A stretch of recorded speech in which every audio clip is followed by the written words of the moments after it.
ونعوذ بالله من شرور أنفسنا ومن سيئات أعمالنا.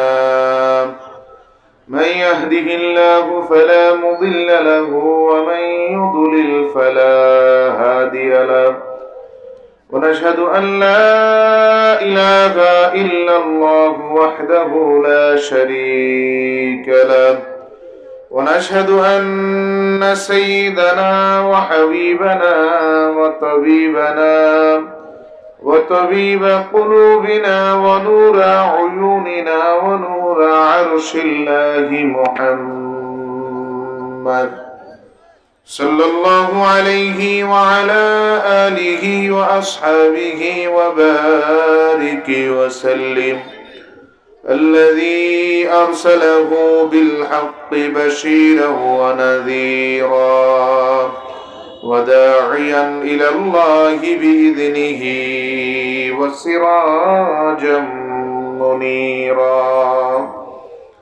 وقد قال الله تعالى في كلامه المجيد والفرقان الحميد: أعوذ بالله من الشيطان الرجيم. بسم الله الرحمن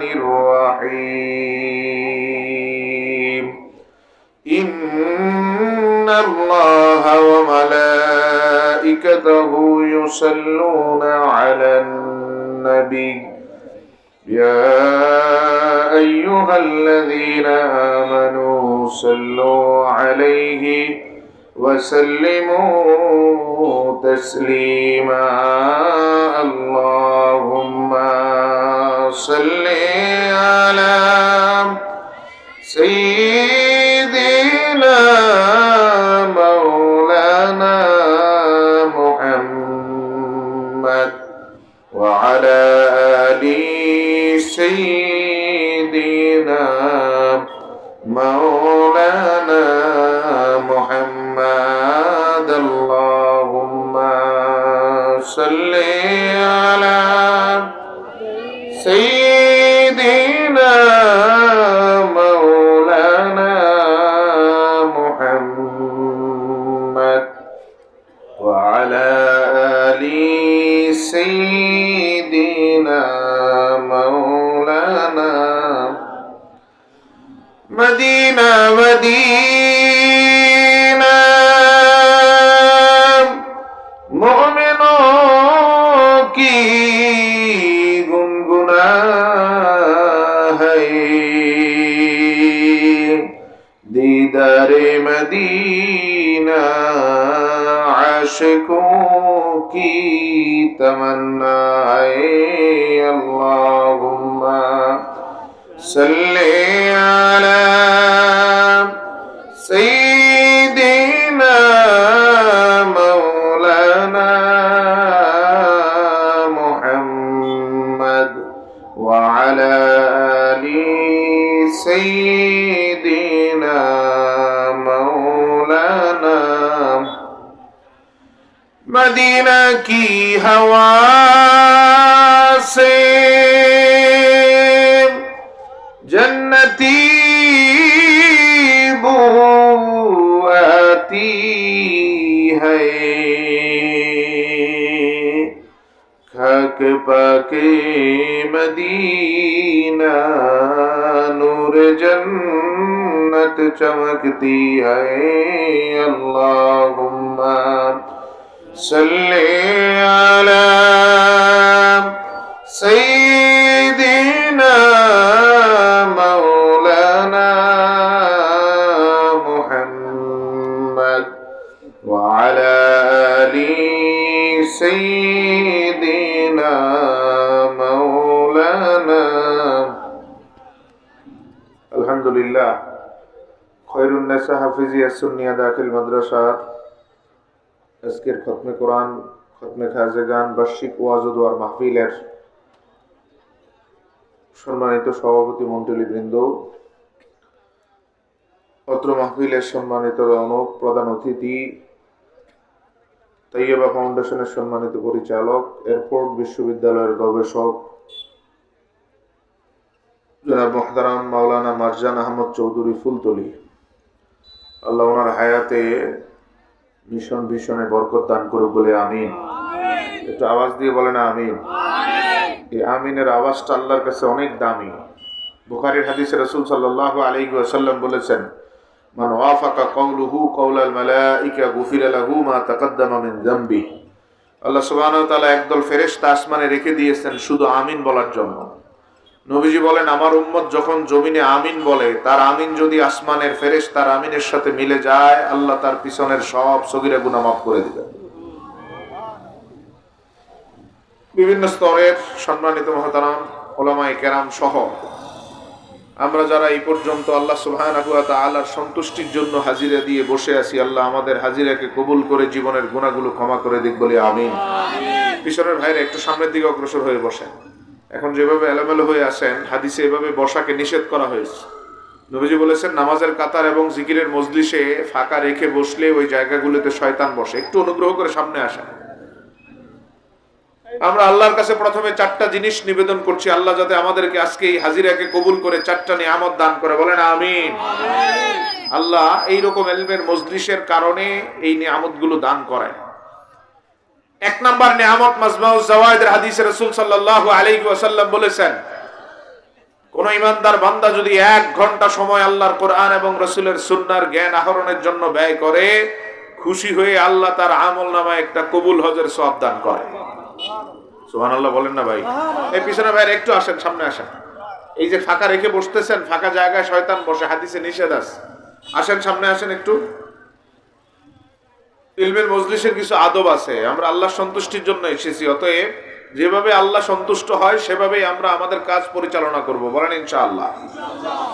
তাহলে 1 নাম্বার নিয়ামত নেওয়ার সুযোগ আছে ইলমের মজলিসে বসে কবুল হজের মতো মহা গুরুত্বপূর্ণ সওয়াব নেওয়ার।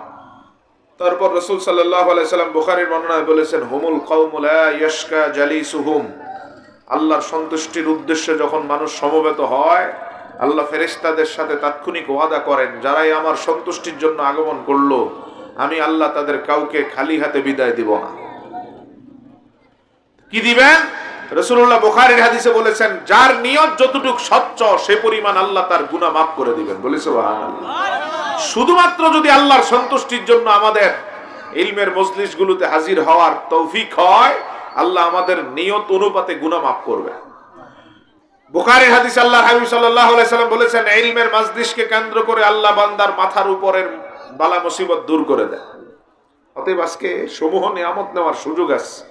আমার ভাইয়েরা যারা আশেপাশে ঘোরাফেরা করছেন অযথাই, অথবা বাসায় বসে আছেন অযথাই, আমরা নিবেদন করব আজকের এই মোবারক মজলিস থেকে বিভিন্ন প্রকারের নিয়ামত যেগুলো আল্লাহ দিবেন, সেই নিয়ামতগুলো যাতে আমরা গ্রহণ করতে পারি, আল্লাহ কবুল করুক, বলেন আমিন।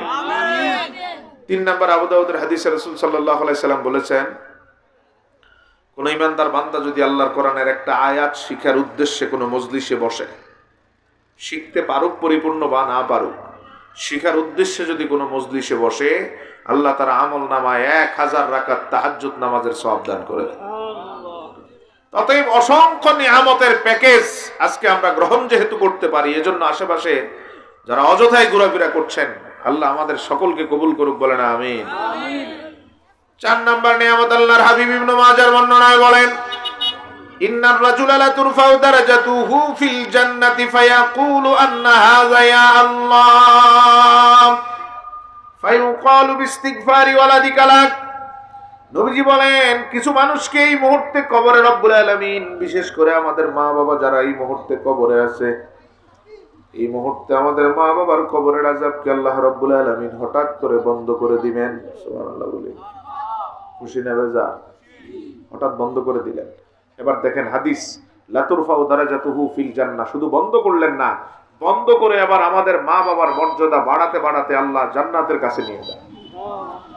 আমাদের মা বাবা আল্লাহর কাছে জানতে চান, আন্না হাযা রাব্বুল আলামিন, কোন কারণে আজকে আমার কবরের আযাব বন্ধ করে মর্যাদা বাড়িয়ে দেওয়া হলো? আল্লাহ রাব্বুল আলামিন ফেরেশতার মাধ্যমে জবাব দেন, বিইস্তিগফারি ওয়ালাদিকা লাক, এই মুহূর্তে তোমার কোন ছেলে বা মেয়ে তোমার গুনাহ মাফের জন্য কোন নেকের মজলিসে বসে আছে, যতক্ষণ তোমার বান্দা, যতক্ষণ আমার বান্দা এমন নেকের কাজে বসে থাকবে, ততক্ষণ আমি আল্লাহ তোমার কবরে আযাব দিব না। দেখছেন, আমরা বসে আছি, আমাদের মা বাবার কবরের আযাব মাপ, আলহামদুলিল্লাহ বলেন। যাদেরকে আল্লাহ সুযোগ দিয়েছেন, আল্লাহ বাছাই করেছেন কিছু নিয়ামত দেওয়ার জন্য, তাদের শুকরিয়া করা উচিত, বলি আলহামদুলিল্লাহ। হাজিরিন, কোরআনুল কারীম সূরা আরাফের 157 নম্বর আয়াতে আল্লাহ সুবহানাহু ওয়া তাআলা আল্লাহর হাবিবের মৌলিক 4টা পরিচয় উল্লেখ করেছেন। কয়টা? একটু কথা বলেন ভাই, কয়টা পরিচয়? 4টা পরিচয়। তার মধ্যে 4 নাম্বারটা নিয়ে আমরা কিছু কথা বলবো। এই আয়াতের মূল নূর যাতে আল্লাহ আমাদের অন্তরে স্থাপন করে দেন, সেই ভিক্ষা আগে চাই। আল্লাহ বলেন, ওয়ায়াদাউ আনহুম ইসরাহুম ওয়াল আগলাল আল্লাতী কানাত আলাইহিম।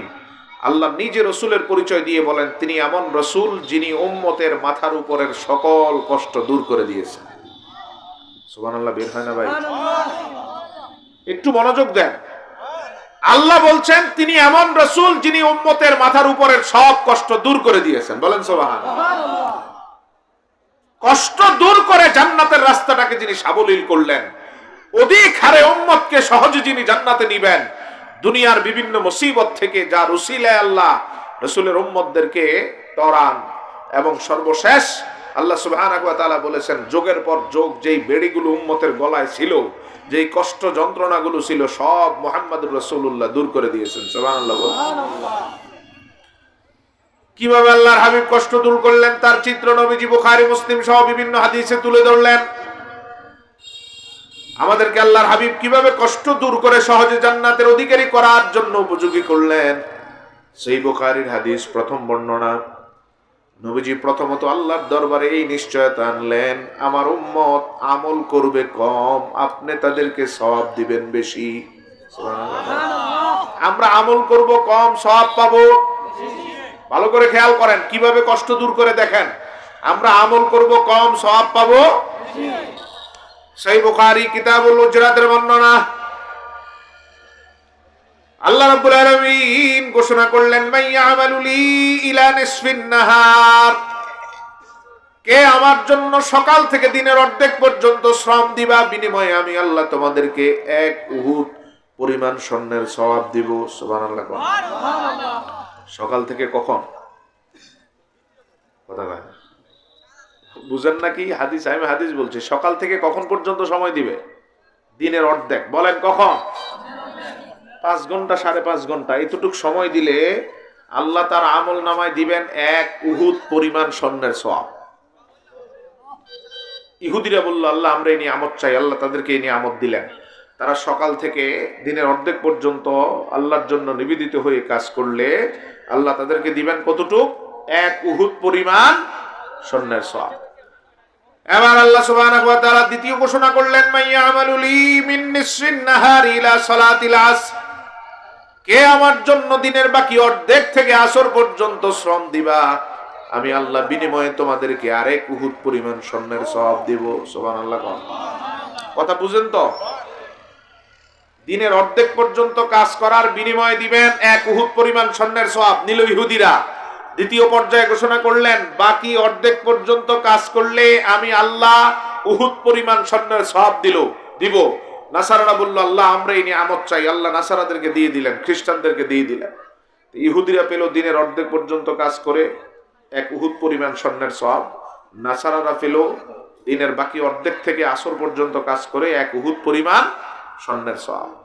এবার আল্লাহ সুবহানাহু ওয়া তাআলা বলেন, সহিহ বুখারী, আল্লাহ রাব্বুল আলামিন ঘোষণা করলেন, মাইয়ামালু লি মিন সালাতিল আসরি ইলা মাগরিবিশ শামস, কে আমার জন্য আসরের নামাজ থেকে মাগরিব পর্যন্ত মাত্র 1 ঘন্টা আমার জন্য নিবেদিত হয়ে শ্রম দিবা, বিনিময়ে আমি আল্লাহ তোমাদেরকে 2 উহুদ পরিমাণ স্বর্ণের সওয়াব দিব। খেয়াল করছেন বিষয়টা? ওইদিকে সওয়াব সময় বেশি, সওয়াব কম। 5.5 ঘন্টায় 1 উহুদ, 5.5 ঘন্টায় ইহুদিরা নিল, বাকি 5.5 ঘন্টায় 1 উহুদ নাসারারা নিল। এখন আসর থেকে মাগরিব সময় কতটুকু? কথা কয় না, 1 ঘন্টা, কিন্তু সওয়াব তাদের 5.5 ঘন্টার দ্বিগুণ। সুবহানাল্লাহ কর। তার মানে তারা 10 ঘন্টা 11 ঘন্টায় যা পাবে রাসূলুল্লাহর উম্মত এই কাজটাই মাত্র 1 ঘন্টায় আল্লাহর কাছ থেকে পাবে। তাহলে প্রথম নিয়ামত আনলেন অল্প আমলে সওয়াব বেশি। দেখেন মেরাজ রাতে রাসূলুল্লাহর উপর আল্লাহ সুবহানাহু ওয়া তাআলা সর্বশেষ কত ওয়াক্ত নামাজ ফরজ করলেন? সর্বশেষ 5 ওয়াক্ত। সর্বশেষ কয় ওয়াক্ত? কিন্তু আল্লাহ সুবহানাহু ওয়া তাআলা হাবিবকে বলেন, হাবিব আপনার উম্মত কষ্ট করে 24 ঘন্টায় নামাজ পড়বে 5 ওয়াক্ত, আমি আল্লাহ সওয়াব দিব 50 ওয়াক্ত। সুবহানাল্লাহ বের হয় না? তাহলে আমাদের আমল কম, সওয়াব অল্প সময়ের আমল, সওয়াব অনেক বেশি। এই জিনিসটা রাসূলুল্লাহ প্রথম আমাদের জন্য এজন্য আনলেন যাতে অল্প আমলে অল্প কষ্টে আমার উম্মত বেশি করে জান্নাতে চলে যেতে পারে। কিভাবে কিয়ামতের ময়দানে রাসূলুল্লাহ চিত্র পরিবর্তন করে দিবেন আল্লাহর হাবিব আল্লাহর দরবারে বললেন, রব্বুল আলামিন আমার উম্মতের হায়াত কম, গুনাহ বেশি। হায়াত কম, শেষ জামানায় আমার উম্মতকে পাঠাবেন। ইবনে মাজার বর্ণনায় নবী বলেন, আমারু উম্মতি মিন 60 ইলা 70। আমার উম্মতের গড় আয়ু হবে, গড় বয়স হবে 60 থেকে 70 বছর। কত বছর? 60 থেকে 70। কিন্তু আগের উম্মতের কেউ 800, 900, 1000 বছর। তো যেহেতু পৃথিবীর শেষ দিকে, কিয়ামতের আগে শেষ জামানাতে আল্লাহ আমাদেরকে রাসূলুল্লাহ উম্মত করেছেন, আমাদেরকে পাঠিয়েছেন, এই জন্য আমাদের গুনাহ হবে বেশি। গুনাহ হবে, পৃথিবীর বয়স যত বাড়ছে গুনাহ কমতেছে না বাড়তেছে?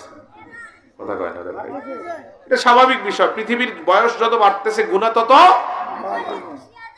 রাসূলুল্লাহ বলেন, আল্লাহ আমার উম্মত হায়াত পাবে মাত্র 60 থেকে 70 গড় আয়ু, কিন্তু গুনাহ করবে অনেক। আগের উম্মত হায়াত পেয়েছে বেশি, গুনাহ করতো কম।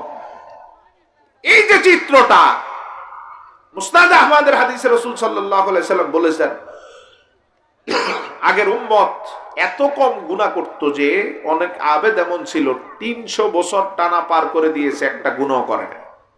সুবহানাল্লাহ। 300 বছরে একটা গুনাহ করে না। এই মানুষটা যখন আল্লাহর দরবারে যাবে, 300 বছরে কোনো গুনাহ নাই, আর আমাদের 70 বছরের গুনার অভাব নাই। এই মানুষটা যখন আল্লাহর দরবারে যাবে আর আমরাও যখন যাব, এই দুইজনের মধ্যে কার দাম বেশি হবে একটু বলেন তো? 300 বছরের টান না আমাদেরটা? কেমনে? ওর তো 300 বছরে কোনো গুনাহ নাই, আমাদের 70 বছরের গুনার অভাব নাই। দাম বেশি কার? দাম বেশি হওয়ার কথা কার? কে আমাদের দামকে সবার উপরে উঠালো? দেখেন আল্লাহর হাবিব আল্লাহর দরবারে বললেন, রব্বুল আলামিন আমার উম্মতের হায়াত কম, গুনাহ বেশি। আগের উম্মতের কারোর সাথে আমার উম্মত প্রতিযোগিতায় পারবে না, কারণ আগের উম্মতের সওয়াব বেশি, হায়াতও বেশি, গুনাহ কম। আমার উম্মতের আনুপাতিক হারে গুনাহ হবে বেশি, সওয়াব কম। কিন্তু কিয়ামতের ময়দানে তো আমি নবী দেখতে চাই, আমার উম্মত যেন সব নবীর উম্মতের মাথার উপরে থাকে। আল্লাহ সুবহানাহু ওয়া তাআলা রাসূলুল্লাহর এই আর্গুমেন্ট মঞ্জুর করে আয়াত নাজিল করলেন, সূরা নাজিল করলেন সূরাতুল কদর। আয়াত নাজিল করলেন, লাইলাতুল কদরি খায়রুম মিন আলফি শাহর। হাবিব আমার আপনার উম্মতকে কিভাবে আমি আল্লাহ সব নবীর উম্মতের মাথার উপরে উঠাই দেখেন। আগের উম্মত টানা 1000 মাস তথা 84 বছর ধরে ইবাদত করে যা পেত, আমি আল্লাহ আপনার উম্মতকে 12 ঘন্টার এক রাতে দিব তার থেকেও বেশি। কথা কি বুঝেন? এই সবাই বুঝেন? 1000 মাস আগের উম্মত ইবাদত করে যা পেত, আপনার উম্মত তার থেকেও বেশি পাবে মাত্র এক রাতে। সুবহানাল্লাহ, জোরে কও। এমন করে আপনার উম্মত যদি মাত্র 10টা রাতকে গুরুত্ব দিতে পারে সারা জীবনে, ওই রাতটার নাম কি বলেন তো? লাইলাতুল বরাত। লাইলাতুল কদর। আমি আয়াত যখন তেলাওয়াত করি তখন বুঝবেন না, লাইলাতুল কদরি খায়রুম মিন আলফি শাহর। আল্লাহ বলেন এক রাত তথা লাইলাতুল কদরের রাত 1000 মাসের ইবাদতের থেকেও বেশি সওয়াব। এই রকম রাত, যেই রাতটাকে আল্লাহ সুবহানাহু ওয়া তাআলা শুধু জীবনে একবার দেন না, বরং বছরে প্রত্যেক বছর একবার করে রাসূলের উম্মতের জন্য দেন।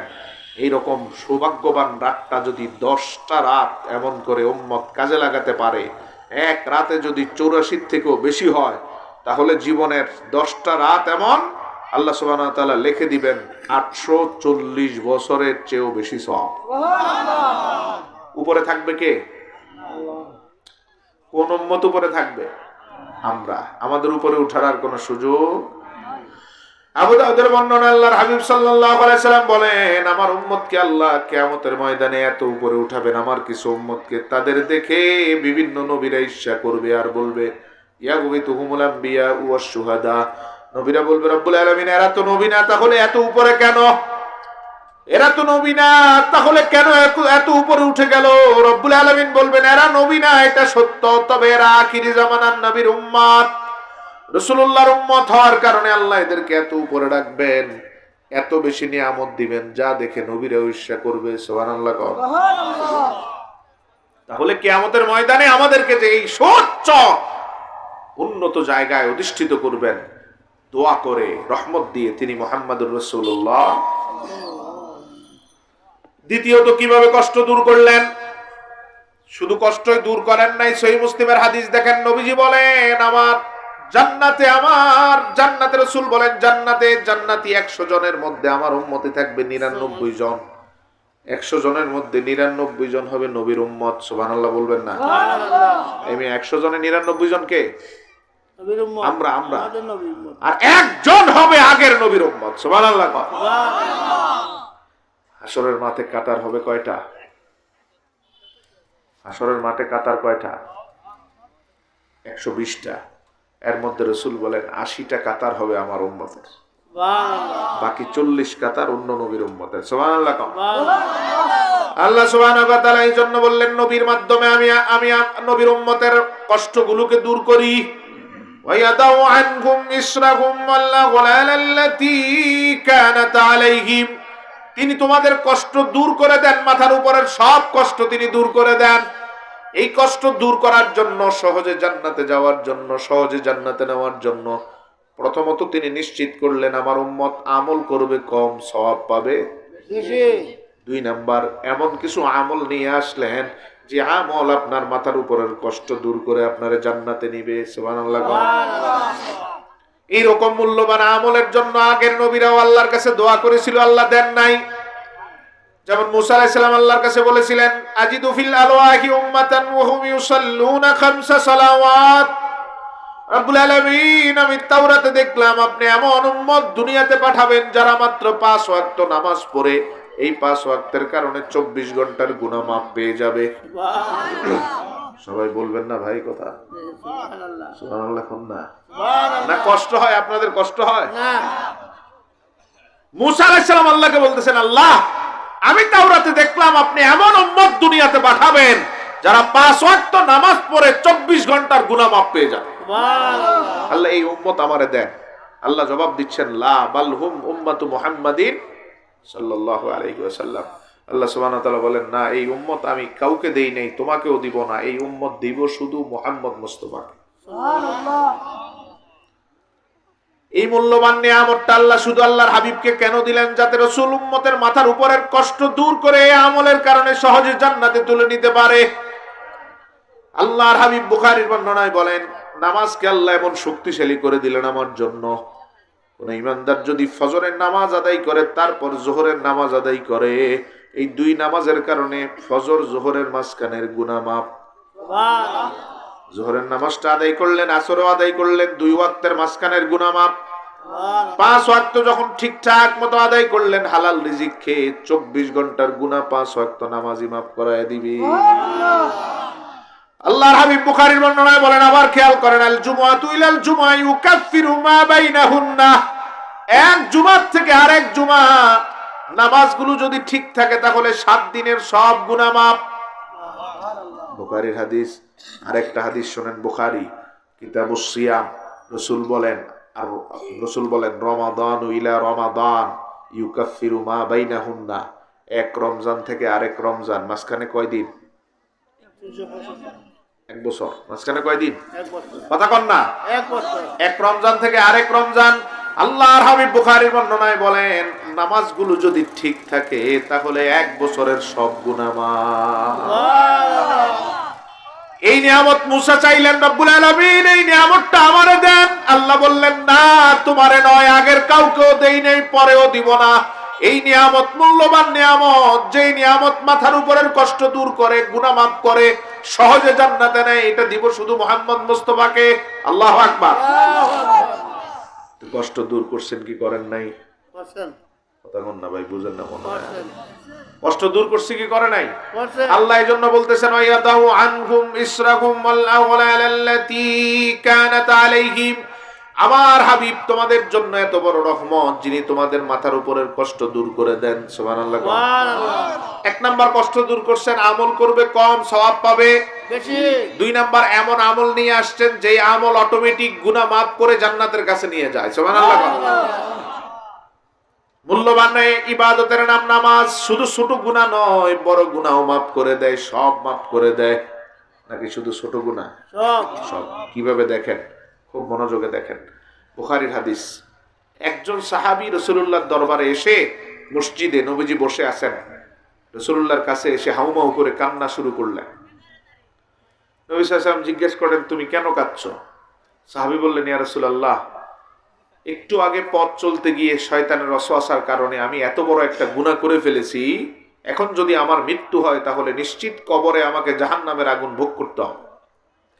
ইয়া রাসূলুল্লাহ, আমি চাই আপনি আমার এমন শাস্তি দুনিয়াতে দেন, এই শাস্তির কারণে যাতে আমার কবর, হাসর, ফুলসিরাত নিরাপদ হয়ে যায়।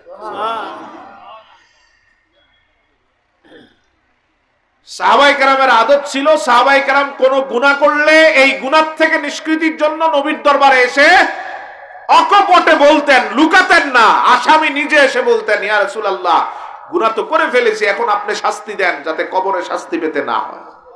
আর আমাদের অভ্যাস হচ্ছে উল্টা। আমরা মনে করি কবরে যা হয় হোক, দুনিয়াতে বেঁচে গেলেই হলো। ঠিক কিনা? আমরা এরকম না। এজন্য ওই সময় আসামি ধরার জন্য ফোর্সের দরকার হয় নাই, কিন্তু এখন আসামি ধরার জন্য র‍্যাব, পুলিশ, বিজিবি, আরো সেনাবাহিনী, তারপরও আসামি খুঁজে পায় না। ঠিক কিনা? আর ওই সময় আসামি নিজে এসে বলতেন, ইয়া রাসূলুল্লাহ, কি টেন্ডেন্সি তৈরি করেছেন রাসূলুল্লাহ, আসামি এসে বলতেন, ইয়া রাসূলুল্লাহ, অপরাধ তো হয়ে গেছে, এই অপরাধের শাস্তিটা আমারে দিয়ে দেন, যাতে এই অপরাধের কারণে কবর হাসরে আমারে আল্লাহ আটকান এবং শাস্তি না দেন।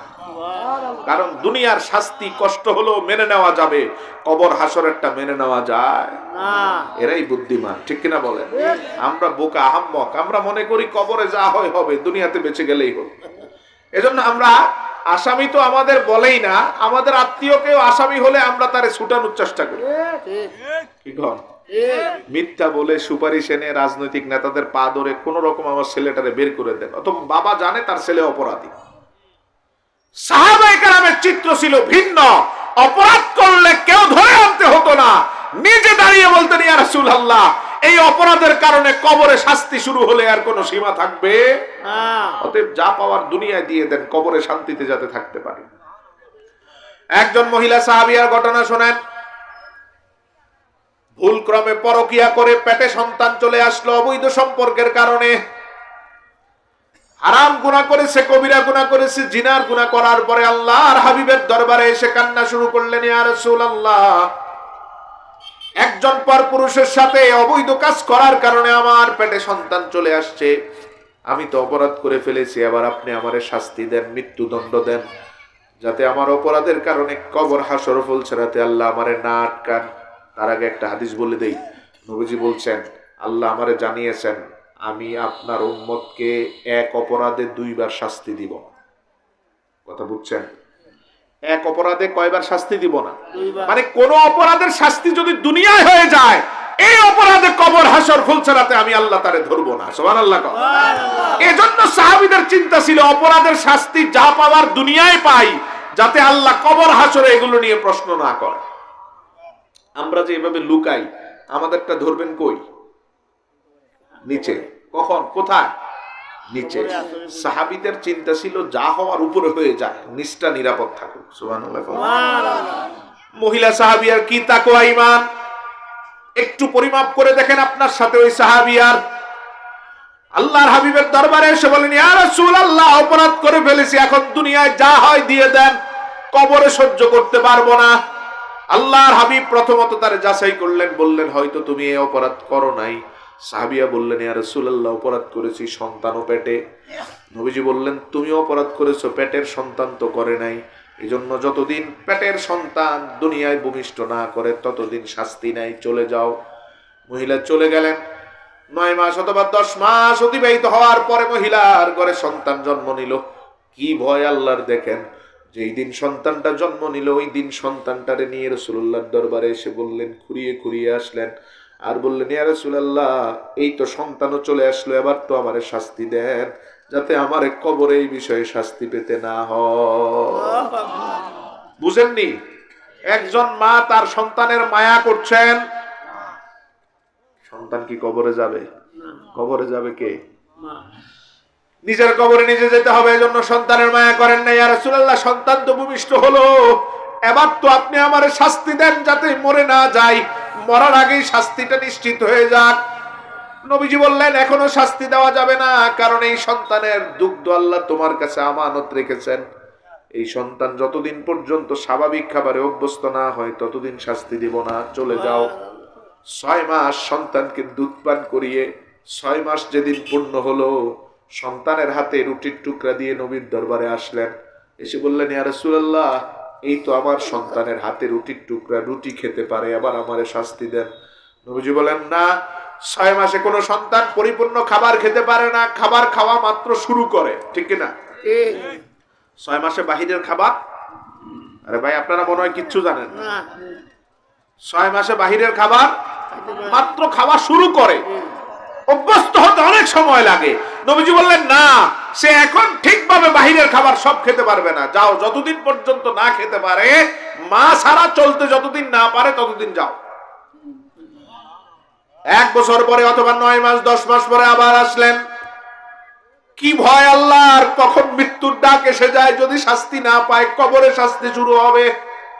আল্লাহর হাবিবের দরবারে এসে বলেন, ইয়া রাসূলুল্লাহ, এই সন্তানের এখন 1 বছর পূর্ণ হয়ে গেল, আর কোনো পিছুটান নাই, এখন নিজের খাবার নিজে খেতে পারে, এবার তো আমারে শাস্তি দিয়ে দুনিয়ার থেকে বিদায় করেন যাতে কবর নিরাপদ হয়। আল্লাহর হাবিব সাল্লাল্লাহু আলাইহি ওয়াসাল্লাম বললেন, ঠিক আছে, আবার মহিলার জন্য গর্ত করা হোক। নবীজির ফরমান অনুযায়ী গর্ত করা হলো। সাহাবীদের বললেন, তারে গর্তের মধ্যে রেখে চতুর্দিক থেকে পাথর মেরে মেরে হত্যা নিশ্চিত করো, রজম। সাহাবায়ে কেরাম পাথর মারা শুরু করলেন, বিভিন্ন জায়গায় পাথর পড়ছে আর ফেটে ফেটে রক্ত বের হচ্ছে। একজন সাহাবী বড় একটা পাথর নিয়ে আসলেন, এটা দূর থেকে মারা যায় না, এই পাথর দূর থেকে মারা যায় না বিদায় সাহাবী একবারে মহিলার গর্তের কাছে চলে গেলেন, পাথরটা মারার জন্য মারলেন, কপালে পড়লো, ফেটে রক্ত বের হয়ে সাহাবীর জামায় চলে আসলো কয়েক ফোঁটা রক্ত। নাক ছিটকানো শুরু করলেন সাহাবী, হায় রে, অপরাধী মহিলার রক্ত আমার শরীরে, এই অপরাধী মহিলার রক্ত আমার শরীরে, নাক ছিটকাচ্ছেন। নবীজি নাক ছিটকানো দেখলেন। আল্লাহর হাবিব ওই সাহাবীরে দেখে বললেন, কার ব্যাপারে তুমি নাক ছিটকাও, কার রক্তকে নিয়ে তুমি ঘৃণা প্রকাশ করো? তুমি তো জানো না এই মহিলা আমার আল্লাহর কাছে এত প্রিয় হয়ে গেছে, এই মহিলার একজনের তওবার ব্যাপারে আল্লাহ বলেছেন, তার তওবা যদি মদিনায় ভাগ করে দেওয়া হয়, এক তওবা দিয়ে মদিনার সবাই নাজাত পেয়ে যাবে। আল্লাহর হাবিবের সাহাবীরা ছিলেন এমন, অপরাধ করে আর বসে থাকতেন না, নবীর কাছে এসে কান্না করতেন কিভাবে অপরাধ থেকে মুক্তি পাওয়া যায়। এজন্যই সাহাবীদের ব্যাপারে আল্লাহ বলেছেন, রাদিয়াল্লাহু আনহুম ওয়া রাদু আন, আমি এদের উপর সন্তুষ্ট, এরাও আমার উপর সন্তুষ্ট। এদের সমালোচনা করা যায় না? করা যায়। এরপরও বাংলাদেশে কিছু ভণ্ড মৌলবী আছে সাহাবীদের সমালোচনা করে, ঠিক কিনা?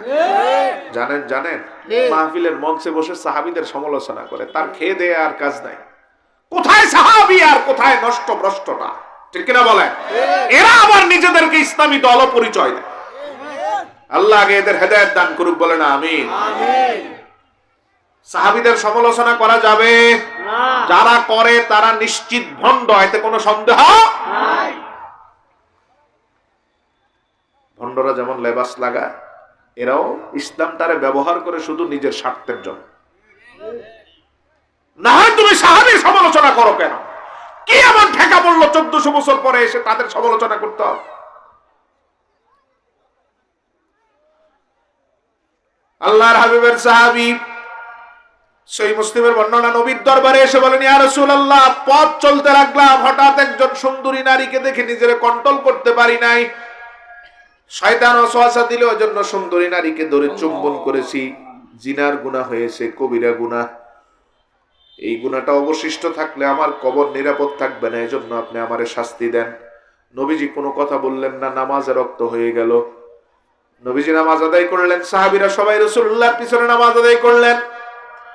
নামাজ শেষ, সাহাবীরা বাড়ি চলে যাচ্ছেন। ওই সাহাবী কান্না নিয়ে আবার রাসূলের দরবারে আসলেন, ইয়া রাসূলুল্লাহ, যেই জিনিসটার জন্য আসলাম সেই জিনিসটা তো হলো না, আপনি আমারে যা ইচ্ছা শাস্তি দেন, এই বিষয়ে যত শাস্তি দেওয়া দরকার দেন, কবরে যাতে এই বিষয়ে আল্লাহ প্রশ্ন না করেন।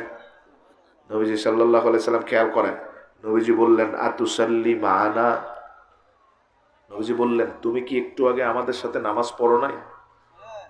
সাহাবী বললেন, ইয়া রাসূলুল্লাহ, হ্যাঁ, আপনার সাথেই তো নামাজ পড়ছি। রাসূলুল্লাহ বলেন, তোমার একটু আগের নামাজই তোমার গুনাহ মাফ করায় দিয়েছে। জোরে বলেন সুবহানাল্লাহ। আরেকজন সাহাবী দাঁড়িয়ে গেলেন, ইয়া রাসূলুল্লাহ, এই নিয়ামত কি শুধু তার জন্যই নির্দিষ্ট, আমরা কি পাবো না? রাসূলুল্লাহ বললেন, শুধু তার জন্য না, সে এবং কিয়ামত পর্যন্ত আমার সব উম্মত নামাজের মাধ্যমে গুনাহ থেকে মাফ পেয়ে যাবে। এইরকম মূল্যবান নিয়ামতটা মুসা আলাইহিস সালাম আল্লাহর কাছে চাইলেন, রব্বুল আলামিন, এই নিয়ামতটা আমারে দেন যাতে আমার উম্মতের কপালটা খুলে যায়, কিয়ামতের ময়দানে আমার উম্মতের জন্য জান্নাতটা সহজ হয়ে যায়। আল্লাহ বললেন, না, তোমাকে নয়, আগের কোন নবীকেও দেই নাই, পরের কাউকেও দিব না, এই মূল্যবান নিয়ামতটা দিব শুধু রাসূলুল্লাহর উম্মতকে। এই উম্মত ব্যবহার, এই উম্মত এই নিয়ামত ব্যবহার করে সহজে জান্নাতে যাবে। সুবহানাল্লাহ। তাহলে আল্লাহর হাবিবের সবচেয়ে বড় নিয়ামত, প্রথমত অল্প আমলে বেশি সওয়াবের ব্যবস্থা করে দিলেন, কষ্ট দূর করে দিলেন। তারপর এমন কিছু এক্সক্লুসিভ আমল আল্লাহর কাছ থেকে নিয়ে আসলেন, যে আমল ব্যবহার করে উম্মত কপাল খুলে যায়, জান্নাত সহজ হয়ে যায়। সুবহানাল্লাহ। এবার দেখেন 3 নাম্বার, একদিন মুসা আলাইহিস সালামকে আল্লাহ ডাক দিলেন, ইয়া মুসা। হাদিস, মুসা আলাইহিস সালাম চতুর্দিকে তাকিয়ে দেখেন কাউকে দেখা যায় না। তো মুসা আলাইহিস সালাম মনে করলেন হেলুসিনেশন, মানে এটা আমার শ্রুতি বিভ্রাট, মনে হয় ভুল শুনছি, এবং আমাদেরও হয়। মেডিকেল সায়েন্সের ভাষায় এটাকে বলা হয় হেলুসিনেশন, দৃষ্টি বিভ্রাট, মনে হয় সামনে দিয়ে কেউ চলে গেছে, আসলে কেউ যায় নাই। এরকম হয় কি না? কেউ ডাকছে, আসলে ডাকে নাই। তো মুসা আলাইহিস সালাম মনে করলেন মনে হয় আমি ভুল শুনছি, চতুর্দিকে তাকিয়ে দেখলেন কেউ তো নাই, অতএব আমার শোনাটা ভুল, সামনে হাঁটতে লাগলেন। আবার ডাক আসলো, ইয়া মুসা। আবার চতুর্দিকে তাকান, কেউ নাই, আবার পথ চলতে লাগলেন। তৃতীয়বার ডাক আসলো, ইয়া মুসা ইন্নানি আনাল্লাহ লা ইলাহা ইল্লা আনা। রে মুসা, এই গত 2 বার আর এবার আমি আল্লাহ স্বয়ং তোমারে ডাক দিয়েছি। ফাকাররা মুসা সাজেদান, এই কথা শোনার পরে মুসা সেজদায় লুটিয়ে পড়লেন, কান্না শুরু করলেন। সেজদার থেকে যখন মুসা মাথাটা উঠালেন, এবার আল্লাহ বলছেন, ইজ্জতি ওয়া জালালি, মুসা, আমার ইজ্জতের কসম, আমার জালালিয়তের কসম, ততক্ষণ পর্যন্ত আমি আল্লাহ কাউকে জান্নাতে ঢুকতে দিব না যতক্ষণ পর্যন্ত মুহাম্মদ মুস্তাফা এবং তার উম্মতরা জান্নাতে না ঢুকে। সুবহানাল্লাহ। আর আসতে বলবেন। কারে বলতেছেন আল্লাহ এটা? একজন নবীকে আল্লাহ বলতেছেন, ততক্ষণ পর্যন্ত তোমাকেও জান্নাতে ঢুকতে দিব না, দুনিয়ার কাউকে দিব না যতক্ষণ মুহাম্মদ মুস্তাফা এবং তার উম্মতরা জান্নাতে না যান। সুবহানাল্লাহ। কিভাবে নবীজি সবার আগে আমাদেরকে জান্নাতে যাওয়ার ব্যবস্থা করে দিবেন? আমরা নয়, নবীজি করবেন। এজন্য আল্লাহ বলেন, ইয়াদাউ আনহুম ইসরাহুম ওয়াল আগলাল আল্লাতী কানাত আলাইহিম, উম্মতের মাথার উপরে তিনি কোনো কষ্ট সহ্য করতে পারেন না, উম্মতের মাথার উপরে তিনি কোনো কষ্ট অবশিষ্ট রাখেন না। যেখানেই কষ্ট দেখেন তাই দূর করে দেন, যাতে তোমরা কষ্ট মুক্ত হয়ে জান্নাতে চলে যেতে পারো। 5টা হাদিসের দিকে লক্ষ্য করেন কিভাবে নবীজি কিয়ামতের ময়দানে কষ্ট দূর করে জান্নাতে নিয়ে যাবেন আমাদের। মুসনাদে বাজ্জার, ইমাম বাজ্জার বর্ণনা করেন, তার আগে নবীজি বুখারীর হাদিসে বলেছেন, কিয়ামতের ময়দানে কারো গায়ে কোনো জামা থাকবে না, কারো পায়ে কোনো জুতা থাকবে না, নগ্ন পদ বিবস্ত্র অবস্ত্রহীন অবস্থায় সবাই দাঁড়াবে, সবাই দাঁড়িয়ে থাকবে, বসার জন্য সুযোগ পাবে শুধু নবীরা। ইউদাউলিল আম্বিয়াই মানাবিরু মিন নূর, কিয়ামতের ময়দানে 2,24,000 নবীর জন্য রব্বুল আলামিন 2,24,000টা নূরের চেয়ার দিবেন। কিসের চেয়ার? নূরের চেয়ার। কাদের জন্য? আমরা সবাই দাঁড়িয়ে থাকবো, বস্ত্র নাই, পায়ে জুতা নাই, অথচ কেউ কারো দিকে তাকাবো না, নিচের দিকে দিয়ে তাকিয়ে থাকবো, শুধু বসবেন নবীরা। রাসূলুল্লাহ বলেন ইয়াজলিসুনা আলাইহা, সব নবীর নাম খোদাই করা করা থাকবে চেয়ারে। এটা নূহ নবীর চেয়ার, এটা আদমের চেয়ার, এটা ইব্রাহিম, ইসহাক, ইব্রাহিম, ইউসুফ, এভাবে নাম লেখা থাকবে, ইউনুস। সব নবীরা তাদের নাম দেখে দেখে গিয়ে চেয়ারে বসে যাবেন। নবীজি বলেন সবার চেয়ারে বসার পরে দেখা থাকবে সবচেয়ে বড় চেয়ারটা যেটা আমার, এটা খালি, আমি বসি নাই। আল্লাহ আমারে প্রশ্ন করবেন, হাবিব কেন বসেন নাই? সব নবীর জন্য চেয়ার দিলাম, আপনার জন্য সবচেয়ে বড় আসনটা দিলাম। কত বড় আসন! সহিহ মুসলিমের বর্ণনায় নবীজি বলেন ওয়ানাল হাসিরু ইউহশারুন নাসু তাহতা কদামাই, হাসর করবেন আল্লাহ, অথচ আল্লাহ আমার নাম দিলেন হাসের, একত্রিতকারী। কেন আমারে হাসর বলা হবে? কারণ কিয়ামতের ময়দানে আমি নবীর 2 পায়ের নিচে আল্লাহ তামাম জগৎরে কিয়ামতের ময়দানে হাসর করাবেন। রাসূলুল্লাহ 2 পায়ের নিচে থাকবে সব নবী এবং উম্মতের মাথা। আল্লাহু আকবার! কি শান আমার নবীজির কিয়ামতের ময়দানে! সব নবীর মাথার উপরে আল্লাহর হাবিবের চেয়ার, তার উপরে আল্লাহর কুরসি।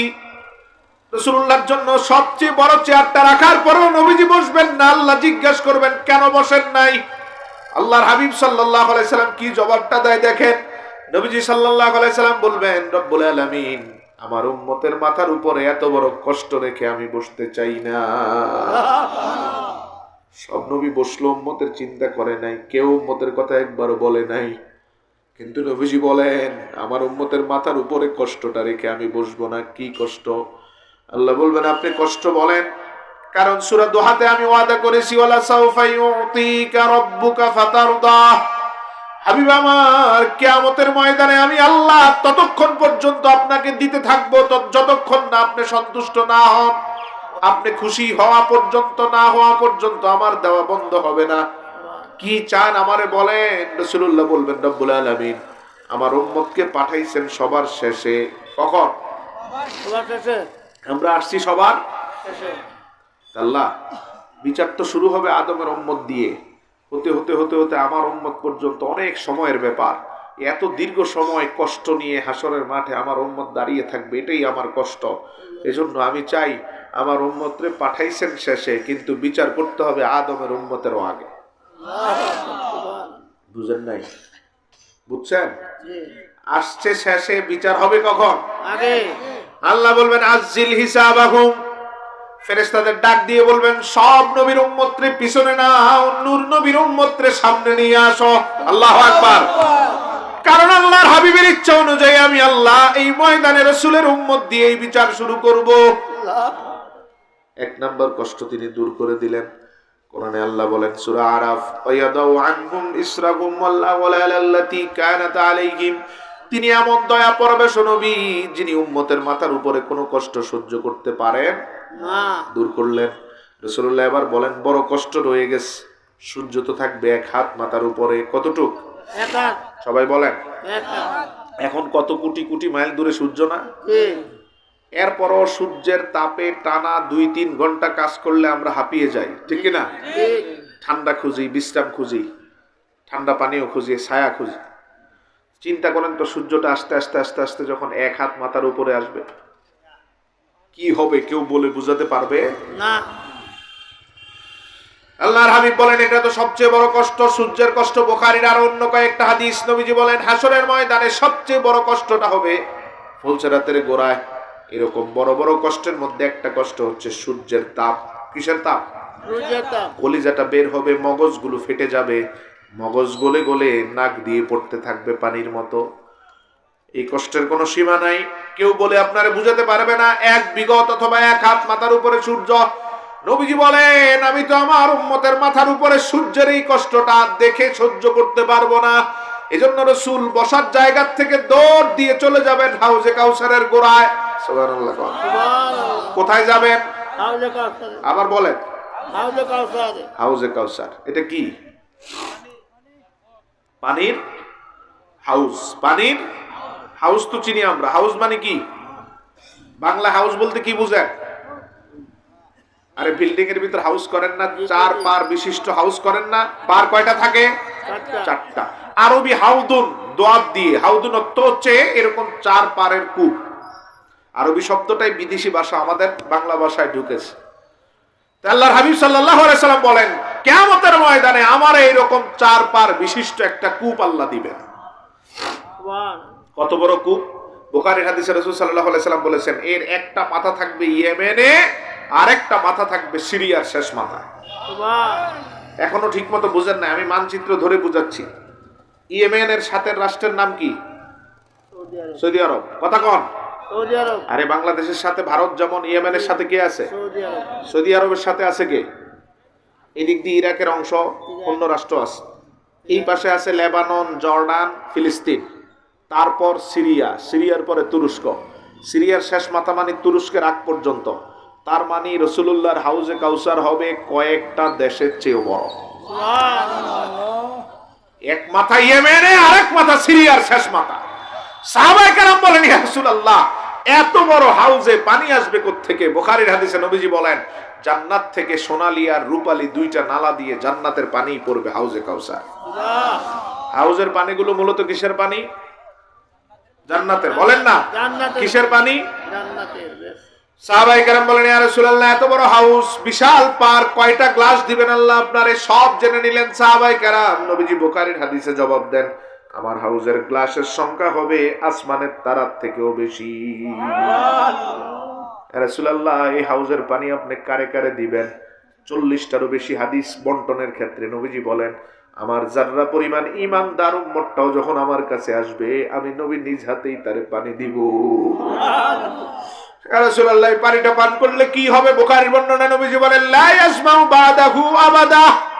এই পানির ছিটা ফোঁটাটাও যদি আমার উম্মতের জিহ্বায় বা গণ্ডদেশে যায়, এই পানির মধ্যে আল্লাহ এমন কুদরত রাখবেন, এই পানি পান করার সাথে সাথে 50,000 বছরের কিয়ামতের মাঠে আর কোনো পিপাসা নাই।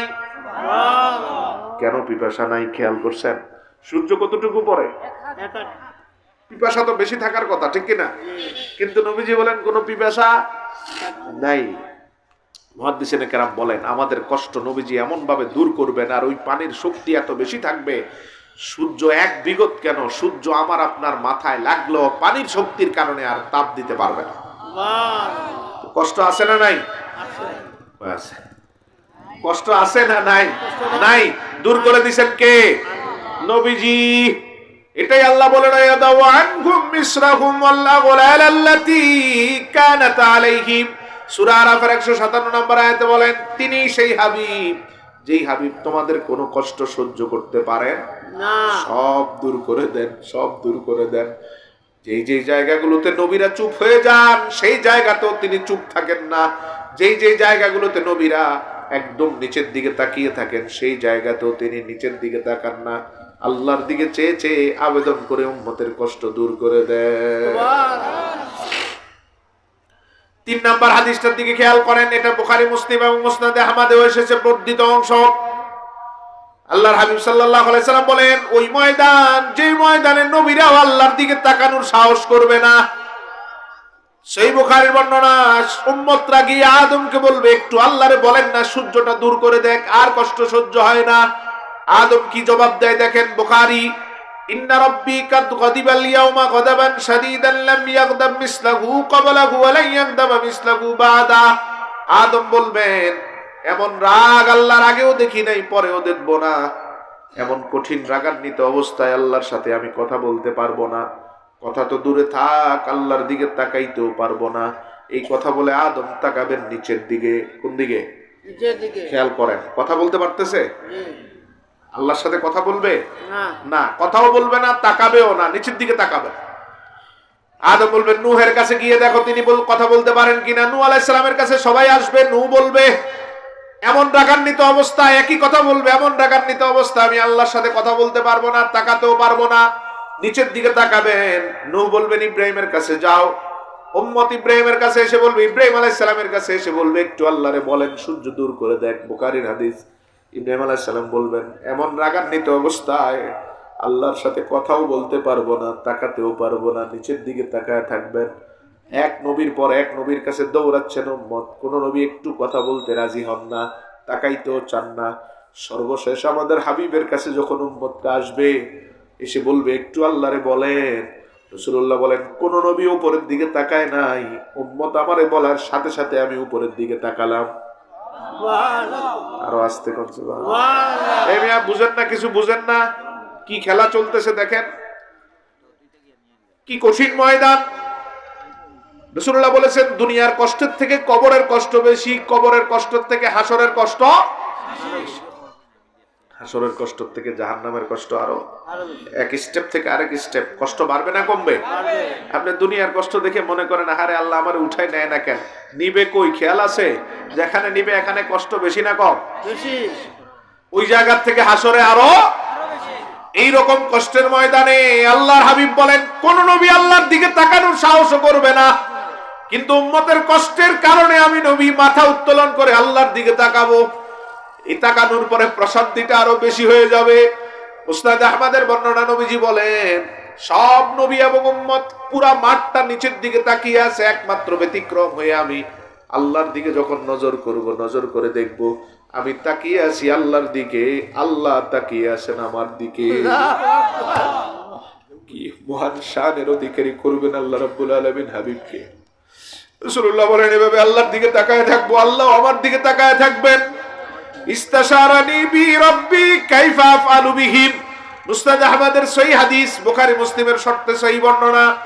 আল্লাহর হাবিব বলেন আল্লাহর দিকে তাকানোর পরে আমি কোনো কথা বলবো না, আল্লাহ আমার দিকে তাকিয়ে প্রথম কথা বলবেন, আল্লাহ বলবেন কাইফা আফআলু বিহিম, হাবিব আমার আপনি আমারে পরামর্শ দেন কেমন ব্যবহার উম্মতের সাথে করলে আজকে আপনি খুশি থাকবেন। কোন আল্লাহর কি পরামর্শের দরকার হয়? এ ভাইরা জবাব দেন না, আল্লাহর কি পরামর্শের দরকার আছে? আল্লাহুস সামাদ, আল্লাহ সবকিছু থেকে অমুখাপেক্ষী, কোন কিছুতেই কোন মানুষের কোন সহযোগিতা আল্লাহর দরকার হয় না, কোন সৃষ্টির কোন কিছুতে। অথচ আল্লাহ বলবেন হাবিব আপনি পরামর্শ দেন কেমন ব্যবহার করলে আপনি আজকে খুশি। রাসূলুল্লাহ সাল্লাল্লাহু আলাইহি ওয়াসাল্লাম বলেন আমিও আল্লাহরে জবাবটা দিব। কি জবাব? দেখেন আল্লাহ আমার উম্মতরে আপনার হাতে তুলে দিলাম, আপনি যা করেন তাতেই খুশি। কে বলবেন? নবীজি বলবেন। আল্লাহ বলবেন আপনি পরামর্শ দেন কেমনটা করলে আপনি খুশি। নবীজি বলেন আল্লাহ আপনার হাতে তুলে দিলাম, আপনি যা করেন তাতেই খুশি। আল্লাহ আবার বলবেন কাইফা আফআলু বিহিম, হাবিব কেমন ব্যবহার করলে খুশি আপনি আমারে বলেন। নবীজি আবার বলবেন আপনি যেমন করেন তাতেই আমি খুশি। আল্লাহর হাতে তুলে দিলেন। রাসূল বলেন এরপরে আমি আল্লাহর দিকে এভাবে তাকায় থাকবো, আল্লাহ নিয়ামত দেওয়া শুরু করবেন। বুখারী, প্রথমে আল্লাহ ঘোষণা দিবেন হাবিব আপনি তো জান্নাতে চলে যাবেন, যাওয়ার আগে আপনার নূরের নজর দিয়ে 70,000 উম্মত বাছাই করেন। কত হাজার? 70,000। এই পিছনে যারা কথা বলো একটু বলো কত হাজার? 70,000 উম্মত বাছাই করেন। বুখারীর শব্দ দেখেন লাইসা আলাইহিম হিসাবুন ওয়ালা আযাব, যাদেরকে আপনি নূরের নজরে বাছাই করবেন তাদের হিসাবও নাই, আযাবও নাই, বিনা হিসাবে জান্নাত। এরকম কত হাজার? খুশি না বেজার? সবাই বলেন খুশি। কিন্তু রাসূল বলেন আমি খুশি না, কারণ আমি তো 70,000কে নিয়ে জান্নাতে যেতে চাই না, আমি চাই আমার সব উম্মত নিয়ে যেতে।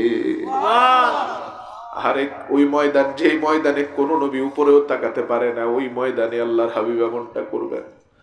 রাসূল বলেন আমি এভাবে তাকায় থাকবো, আল্লাহ প্রথম বলবেন 70,000কে নিয়ে জান্নাতে চলে যান। রাসূলুল্লাহ বলেন আমি এভাবেই তাকায় থাকবো, আমার নজরটা ফিরাবো না, আল্লাহ বুঝতে পারবেন আমি কি চাই। আমি আমার নজরের মাধ্যমে আল্লাহর কাছে চাচ্ছি বিনা হিসাবে জান্নাতের তালিকাটা যিনি তিনি আরো বড় করেন। আল্লাহ আমার দৃষ্টিটা বুঝতে পেরে বলবেন হাবিব যান, আপনি তো চাচ্ছেন আরো বড় করে দিতে, হিসাব এখনো শুরু হয় নাই, মাত্র হিসাব শুরু হওয়ার কাছাকাছি। রাসূলুল্লাহকে আল্লাহ বলবেন এবার 70,000টারে 70টা দল করে ভাগ করেন, 1,000 করে করে নবীজি আলাদা করবেন। আল্লাহ এবার বলবেন প্রত্যেক দলের সাথে আবার নতুন 70,000 করে করে নিয়ে যা। হিসাব শুরু হয় নাই, বিনা হিসাবে জান্নাতের তালিকার কথা বলা হচ্ছে। আল্লাহর হাবিব সাল্লাল্লাহু আলাইহি সাল্লাম বলেন আগের থেকে সংখ্যা কয়েক গুণ বেড়ে যাবে। আমি যখন দেখবো আল্লাহ না চাইতেই আমারে এমন বিনা হিসাবের তালিকাটা বড় করছেন, এবার আমি মনে মনে বলবো, যিনি না চাইতেই এত বেশি দেন, তিনি চাইলে তো আরো বেশি দিবেন। একটা শব্দ বলবো আমি, ইস্তাজিদনি ইয়া রব। আল্লাহরে বলবো, রব্বুল আলামিন, কিয়ামতের এই ময়দানে বিনা হিসাবে জান্নাতের তালিকাটা দয়া করে আমার উম্মতের জন্য আপনি আরো বড় করে দেন। আমার এই একটা শব্দের কারণে আল্লাহ এমন খুশি হবেন, আল্লাহ এবার বলবেন, হাবিব যান, আর 1000 দিয়ে দল ভাগ করার দরকার নাই, প্রতি এক একজন করে আলাদা করেন, আলাদা করে প্রতিজনের সাথে আবার 70,000 করে নিয়ে যান। খুশি নেবে যান, আওয়াজ আরো জোরে দেন, খুশি নেবে। সংখ্যা কি আগের মতো আছে না বাড়ছে? এতটুকু তো বুঝছি আমরা, কই গিয়ে ঠেকছে এটা জানি না। নবীজি জানাই দিচ্ছেন আবু দাউদের হাদিসে, এমন করে করে আমার নূরের নজর এবং শাফাতের কারণে আমার 3/1 উম্মত বিনা হিসাবে জান্নাত। আল্লাহ আমাদের মতো গুনাহগারদেরকে ওই তালিকায় কবুল করুক, বলে না, কপালটা খুলে যাবে, বিনা হিসাবে জান্নাত। কোনো হিসাব নাই, মিজান নাই, ফুলসারাত নাই, কিচ্ছু নাই, শুধু রসুলের নজর পড়ছে তো কপাল খুলে জান্নাতে চলে গেছে। বাকি আর কয় ভাগ ভাই? কোন বাকি আর কয় ভাগ? কষ্ট হয় আপনাদের? বাকি আর কয় ভাগ? এই 2 ভাগের ব্যাপারে তো নবী আর খেয়াল রাখবেন না? হ্যাঁ, কি মনে হয়? কি মনে হয়? খবর নিবেন? ওই 2 ভাগেরও খবর নিবেন না জান্নাতে চলে যাবেন? আল্লাহর হাবিব বলেন, একটা উম্মত অবশিষ্ট থাকা পর্যন্ত আমি আল্লাহর কাছে সুপারিশ করা বন্ধ করব না। আল্লাহু আকবার। আল্লাহ কি বলছেন? আল্লাহ সাউফা ইউতিকা রাব্বুকা ফাতারদা, আপনি খুশি হওয়া পর্যন্ত আমি দেওয়া বন্ধ করব না। আর এইদিকে নবী বলেন, একটা উম্মত বাকি থাকা পর্যন্ত আমি নবীও খুশি হব না। আল্লাহ বলেন আমি দেওয়া বন্ধ করব না, নবী বলেন একটা উম্মত থাকা অবস্থায় আমি খুশি হব না। তার মানে সব উম্মত গুলার নিয়ে তিনি জান্নাতে যাবেন। আল্লাহু আকবার। মিয়া নবী চিনো না, এই জন্য ফতুয়াবাজি করো, ঠিক কিনা বলেন? ফতুয়াবাজি করে, আল্লাহ এদেরকে হেদায়েত দান করুক, বলে না আমিন। 3 নাম্বার পর্যন্ত হাদিস শেষ। এবার 4 নাম্বার বর্ণনা, তিরমিজি 3452 নাম্বার হাদিস। আনাস ইবনে মালিক জলিলুল কদর সাহাবী আল্লাহর হাবিবের কাছে এসে বলেন, সাআলতুন নবিয়্য সাল্লাল্লাহু আলাইহি ওয়াসাল্লাম আইয়াশফা লি ইয়াউমাল কিয়ামাহ। আল্লাহর হাবিবের কাছে আনাস বলেন, ইয়া রাসূলুল্লাহ, কিয়ামতের কঠিন ময়দানে আমি আনাস যখন আটকে যাব, আমি আপনার দরবারে ভিক্ষা চাই, দয়া করে আপনি আমারে সুপারিশ করে জান্নাতে নিবেন। কে বলতেছে? রাসূলের সাহাবী বলতেছে, আমি আটকে গেলে আপনি আমারে সুপারিশ করবেন। সাআলতু, চাচ্ছি, ভিক্ষা চাই। রাসূলের কাছে সুপারিশ চাইছেন কে? সাহাবী। কে? আবার কম। এখানে একটা মাসালা বলবো, আবার কম। রাসূলের কাছে সুপারিশ চাইছে সাহাবী। হাদিস তিরমিজির সহিহ হাদিস। 1400 বছর পরে বাংলাদেশের সবচেয়ে বড় ফিতনা, ইসরায়েলি দালাল লামাজাবি আহলে হাদিস নামে আহলে খবিস বলে নবীর কাছে সুপারিশ চাওয়া হারাম। এত আস্তে কইলেন নাউজুবিল্লাহ। ভয় পান, ভয় পান, এদেরকে ভয় পান। সাহাবী সুপারিশ চাচ্ছে রাসূলের কাছে, আর এরা বলতেছে সুপারিশ চাওয়া হারাম। তার মানে এদের সাথে কোরআন হাদিসের কোনো সম্পর্ক নাই। কথা বলেন, কোরআন হাদিসের সম্পর্ক আসলেও নাই। আমরা দেখি এদের সাথে সম্পর্ক সরাসরি ইসরায়েলের, এদের সাথে সম্পর্ক মুসাদের, এদের সাথে সম্পর্ক রয়ের। অতএব আল্লাহর ওলিদের পদচারণে ধন্য ভূমিতে এদেরকে আমরা ঠাঁই দিতে পারি না, ঠিক কিনা বলেন? এদের সাথে আমাদের সংগ্রাম চলবে, ঈমানি সংগ্রাম। কিসের সংগ্রাম? ঈমানের দাবিতে গর্জে উঠবো। কেউ বলছে বিদায় নামছি না, আরেকজন প্ররোচিত করছে বিদায় তাদের বিরুদ্ধে কথা বলবো না। ঈমান যতক্ষণ থাকবে এদের বিরুদ্ধে সংগ্রাম চলবে, ঠিক কিনা বলেন? আল্লাহর ওলিদের আবাদ করা জমিন তোমাদের জন্য আমরা ছেড়ে দিব, এত সহজ না। পদে পদে কথায় কথায় এরা অপমান করে রাসূলুল্লাহ, নাউজুবিল্লাহ বলেন। আসলে তো নবীর কোনো অপমান আছে? 2টা জিনিস আল্লাহ নিজের হাতে রেখে দিয়েছেন, কারো হাতে ছেড়ে দেন নাই। একটা হচ্ছে কোরআনুল কারীমের হেফাজত। কোরআনুল কারীমের হেফাজত। কোরআনে আল্লাহ বলেন, ইন্না নাহনু নাযালনা যিকরা ওয়া ইন্না লাহু লাহাফিজুন। আমরা সবাই মিলে অথবা পৃথিবীর সবাই মিলে কোরআনের সব পাণ্ডুলিপিগুলো যদি জ্বালিয়ে দেন, কোরআন শেষ, হ্যাঁ, কথা বলেন সবাই। কোরআনের পাণ্ডুলিপি জ্বালালে কোরআন শেষ না, কারণ এর হেফাজতের দায়িত্ব কার হাতে? পৃথিবীর সবাই মিলে চেষ্টা করলো সামান্য পরিবর্তন সম্ভব না। আরেকটা ব্যাপারে আল্লাহ বলেন ওয়ারাফা'না লাকা যিকরাক, আরেকটা বিষয় তাতে রাসূলের শান ও আজমত আমি আল্লাহ নিজের হাতে রেখেছি। এটা আমি নিজের উপরে উঠাই, পুরো পৃথিবী মিলে ফতোয়াবাজি করলো, আমার রাসূলের শানের কিছু আসে যায় না। কপাল পূর্বে তাদের, ঠিক কিনা? ফতোয়াবাজদের কপাল পূর্ব। ফতোয়ার কারণে দুনিয়াতে আল্লাহ এদেরকে লাঞ্ছিত করবেন। সারা জীবন ফতোয়া দিবেন নবীর বিরুদ্ধে, এরপরে আল্লাহ দুই গ্রুপ করে একটারে আরেকটার বিরুদ্ধে লাগায় দিবেন, ঠিক কিনা? একটা আরেকটারে মারামারি করে মরবে, ঠিক না ভাই? ঠিক বুঝেন না? মারামারি করে কি করে না? কিসের ইস্তেমা? একটা আরেকটারে মেরেই তো কুল পায় না। সারা জীবন ফতোয়া দিবা রাসূলুল্লাহর শানের বিরুদ্ধে, মিলাদের বিরুদ্ধে, কিয়ামের বিরুদ্ধে। আল্লাহ তোমাদেরকে দুনিয়ায় থাকতেই শুধু লাঞ্ছিত করবেন না, একটারে দিয়ে আরেকটারে মারবেন। আল্লাহ বুঝার তৌফিক দান করুক, বলেন আমিন। জীবন বাঁচাতে চাইলে ওই দল ছেড়ে আমাদের কাছে চলে আসো, ঠিক কিনা বলেন? আমাদের জায়গায় কোনো মারামারি, আমরা একটা আরেকটারে মেরে ফেলি, অন্তত জীবন বাঁচাতে আমাদের কাছে আসো। একবার দুইবার প্রতি মহল্লায় এখন হচ্ছে। 18 সালে একবার কয়েকটারে মারছে, এবার কয়েকটারে মারছে। জায়গায় জায়গায় এমন মারামারি আছে না নাই? আমরা মসজিদে এমন অপবিত্র মারামারি দেখতে চাই? মসজিদ ইবাদতের জন্য, অতএব মারামারি বন্ধের জন্য হলেও এদের কার্যক্রম সারা দেশে নিষিদ্ধ করা দরকার। কথা কোন ঠিক কিনা? নাকি আমাদের মসজিদে আমরা মারামারি বাজাবো? এক গ্রুপ আসবে, বিকেলে আরেক গ্রুপ এসে হামলা করবে, দরকার আছে? কোন গ্রুপেরই মসজিদে ঢুকার দরকার? মসজিদে সেজদা দেওয়ার জন্য নামাজের ওয়াক্তে শুধু মুসল্লি ঢুকবে, ঠিক কিনা বলেন? এখানে ঢুকে আরেক গ্রুপ আসবে, এই হবে, হামলা হবে, মামলা হবে। একদল ফতোয়া দেয় সাতপন্থীদের মসজিদে ঢুকালে মসজিদ কমিটির গুনাহ হবে, দরকার কি? আরেকটা ফতোয়া দিবে জোবায়ের পন্থীদের ঢুকালে কমিটির গুনাহ হবে। অতএব কমিটি গুনাহগার হওয়ার দরকার নাই, কোনোটাই ঢুকার দরকার নাই, ঠিক কিনা বলেন? সবগুলাই মসজিদের বাহিরে থাকো। আল্লাহ হাবিব সাল্লাল্লাহু আলাইহি ওয়াসাল্লামের বিরুদ্ধে ফতোয়া দেয়, দেখেন কয় কিয়ামতের ময়দানে নবীজি নিজেই শঙ্কিত থাকবেন, বিচারের পাল্লা এই দিকে যায় না ওই দিকে যায়। নাউজুবিল্লাহ, জোরে কোন? আশেপাশে এরকম খবিশ দুই একটা আছে না নাই? আছে, আছে। দেখেন আমি নাম বলে দিই, বড় খবিশটা আব্দুর রাজ্জাক বিন ইউসুফ, এই খবিশটাই কথা বলছে। আলহামদুলিল্লাহ, এটা একবারে ঢুকছে সিলেটে, ঢুকার সাথে সাথে তৌহিদি জনতা গাড়িও ভাঙচুর করছে, অপমান করে বের করে দিচ্ছে। এই নাপাকের জায়গা সিলেটের মাটিতে হবে? কয় কিয়ামতের ময়দানে নবী নিজেই তো পেরেশান থাকবেন, ডান পাল্লা বাড়ি হয় না বাম পাল্লা বাড়ি।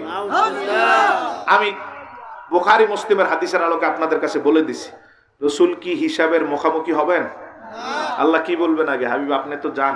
আরে রাসূল বাদ দাও, রাসূলের 3 ভাগের উম্মত, 1 ভাগ উম্মত রাসূলের নূরের নজরের কারণে এদেরকে আল্লাহ হিসাবের আগে জান্নাতে দিবেন, ঠিক কিনা বলেন?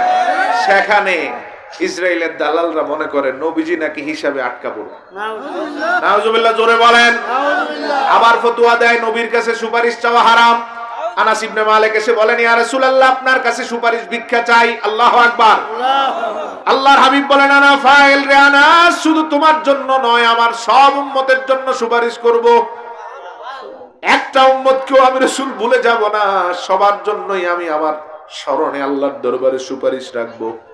অনেকগুলো হাদিস সুপারিশের, ইলা মাযহাবে আহলে হাদিসের আরেকটা গ্রুপ আছে, এরা সুপারিশই মানতে চায়। কয় সুপারিশ বলতে কিচ্ছু নাই। কয় কি দেখেন, কয় রাসূলুল্লাহ সাল্লাল্লাহু আলাইহি সাল্লাম উম্মত দূরে থাক, নিজের মেয়ে ফাতেমাকেও চিনবেন।